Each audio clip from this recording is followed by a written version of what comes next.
बिना मृत्यु के पुनर्जन्म। एक चोर ने राजा के महल में चोरी की। सिपाहियों को पता चला तो उन्होंने उनके पद चिन्हों का पीछा किया। पीछा करते करते वे नगर से बाहर आ गए। पास के एक गांव था। उन्होंने चोर के पद चिन्ह गांव की ओर जाते देखे। गांव में जाकर उन्होंने देखा कि एक संत सत्संग कर रहे हैं और बहुत से लोग बैठकर सुन रहे हैं। चोर के पदचिन्ह भी उसी ओर जा रहे थे।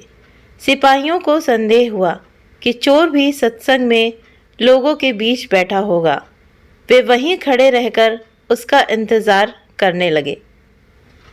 सत्संग में संत कह रहे थे, जो मनुष्य सच्चे हृदय से भगवान की शरण चला जाता है, भगवान उसके संपूर्ण पापों को माफ कर देते हैं।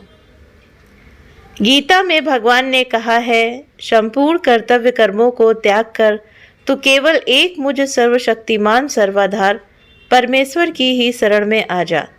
मैं तुझे संपूर्ण पापों से मुक्त कर दूंगा। तू शोक मत कर।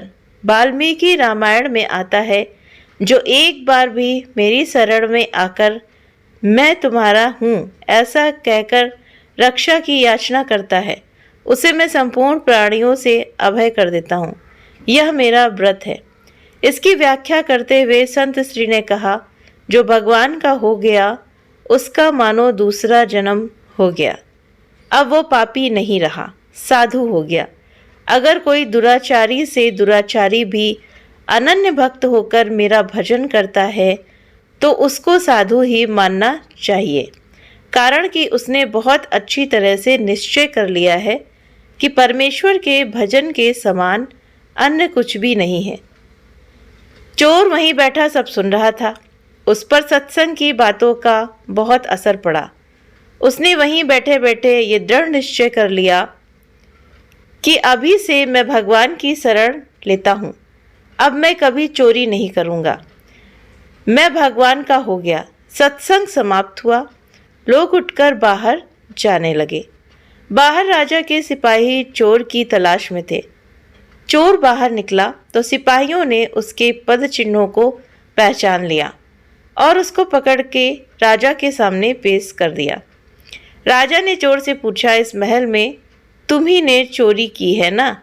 सच सच बताओ, तुमने चुराया धन कहाँ रखा है? चोर ने दृढ़तापूर्वक कहा, महाराज, इस जन्म में मैंने कोई चोरी नहीं की। सिपाही बोला, महाराज, ये झूठ बोलता है। हम इसके पद चिन्हों को पहचानते हैं। इसके पद चिन्ह चोर के पद चिन्हों से मिलते हैं। इससे साफ सिद्ध होता है कि चोरी इसी ने की है। राजा ने चोर की परीक्षा लेने की आज्ञा दी, जिससे पता चले कि वो झूठा है या सच्चा। चोर के हाथ पर पीपल के 2.5 पत्ते रखकर उसको कच्चे सूत में से बांध दिया गया। फिर उसके ऊपर गर्म करके लाल किया हुआ लोहा रखा, परंतु उसका हाथ जलना तो दूर रहा, सूत और पत्ते भी नहीं जले। लोहा नीचे जमीन पर रखा तो वो जगह काली हो गई। राजा ने सोचा कि वास्तव में इसने चोरी नहीं की, यह निर्दोष है। अब राजा सिपाहियों पर बहुत नाराज हुआ कि तुम लोगों ने एक निर्दोष पुरुष पर चोरी का आरोप लगाया है। तुम लोगों को दंड दिया जाएगा। ये सुनकर चोर बोला, नहीं महाराज, आप इनको दंड ना दें। इनका कोई दोष नहीं है। चोरी मैंने ही की थी। राजा ने सोचा कि ये साधु पुरुष है, इसलिए सिपाहियों को दंड से बचाने के लिए चोरी का दोष अपने सिर पर ले रहा है। राजा बोला, तुम इन पर दया करके इनको बचाने के लिए ऐसा कह रहे हो, पर मैं इन्हें दंड अवश्य दूंगा। चोर बोला, महाराज, मैं झूठ नहीं बोल रहा हूँ, चोरी मैंने ही की थी। अगर आपको विश्वास न हो तो अपने आदमियों को मेरे पास भेजो। मैंने चोरी का धन जंगल में जहाँ छिपा रखा है वहाँ से लाकर दिखा दूंगा। राजा ने अपने आदमियों को चोर के साथ भेजा। चोर उनको वहाँ ले गया जहाँ उसने धन छिपा रखा था और वहाँ से धन लाकर राजा के सामने रख दिया। ये देखकर राजा को बड़ा आश्चर्य हुआ।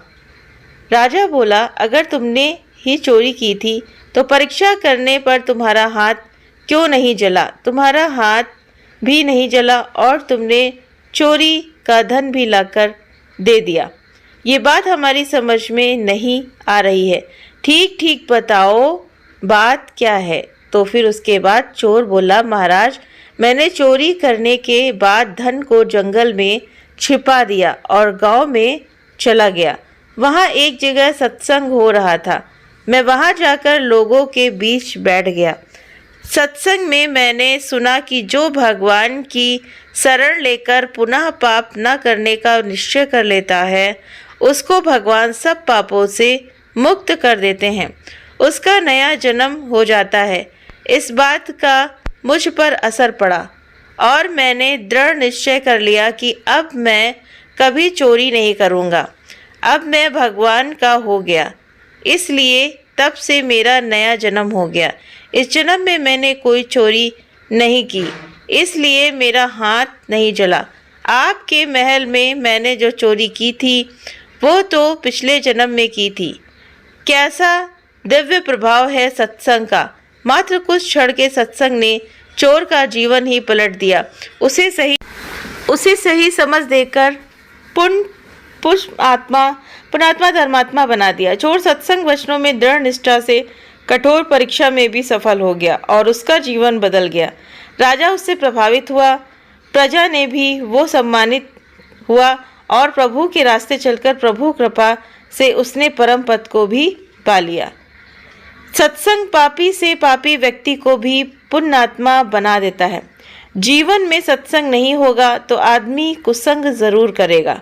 कुसंग व्यक्ति से कुकर्म करवाकर व्यक्ति को पतन के गर्त में गिरा देता है, लेकिन सत्संग व्यक्ति को तार देता है, महान बना देता है। ऐसी महान ताकत है सत्संग में।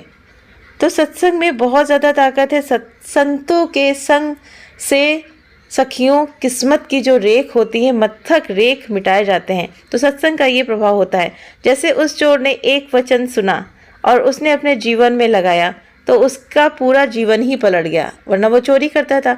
इसी तरह सत्संग में जब गुरु वचन बताते हैं अपने बच्चों को, संतों को, तो अगर एक भी वचन सत्संग का लगाया जाए जीवन में तो जीवन का कल्याण हो जाता है। अगर वहीं पर अगर मानने का है, अगर मानो तो भगवान है और ना मानो तो पत्थर में भी भगवान नहीं है। हमारी मानने की बात होती है कि हम किस तरह से भगवान को मानते हैं। अगर आपका दृढ़ विश्वास है तो एक मूर्ति में भी हम भगवान को जागृत कर लेते हैं, क्योंकि आपने बहुत सारी जगह देखी होंगी कि मूर्तियां दूध पीने लगती हैं और मूर्तियां क्या क्या करती हैं। ठीक है, तो अगर हमारी आस्था होती है, हमारा विश्वास होता है, हमारा ये संकल्प होता है तो भगवान को हम देख पाते हैं। वरना भगवान हर जगह व्यापक है। जैसे कोई कहता है कि भगवान को हमको दिखाओ, तो जिस तरह से हवा हम नहीं देख पाते हैं, हवा हमें महसूस होती है, इसी तरह से भगवान हमारे अंग संग रहता है, हाजरा हुजूर रहता है, लेकिन बस हमें उसे महसूस करने की ज़रूरत होती है।